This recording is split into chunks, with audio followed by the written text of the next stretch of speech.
સેનાપતિ જે હુકમ મહારાજા. તમારા માટે હા મહારાજા.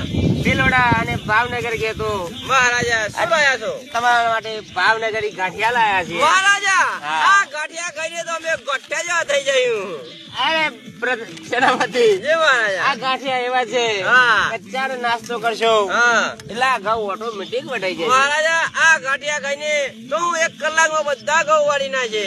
અરે સેનાપતિ જે મહારાજા. હાલ ને હાલ ચાર નાસ્તો કરી હા ઘઉં વાટવાના ચાલુ કરો. બરે મહારાજા. અને રાજસ્થાન થી પેલી કુકરીઓ આવી મહારાજા રાજસ્થાન વાળી કુકરીઓ તો ફરીજી આવવાનું ના કહી કે તમારા હેતરમાં તો કૂતરી વધાર. પાછી કૂતરી આવી. મહારાજા કૂતરી સોડે જાય ગ્રોમ એટલે મોનો જો વાટવાનું ના કહી. એવું છે હઉ. એ આપડે કઈ વાંધો નહીં. હા. હાલ ને હાલ ઘઉં વાટવાના ચાલુ કરો. મહારાજા તમારો સેનાપતિ હાર્વેસ્ટર થી કોઈ ઓછો નહીં. એવું છે આ જીવતું જાગતું હાર્વેસ્ટર. હા જય બાબાની લાઈક શેર ને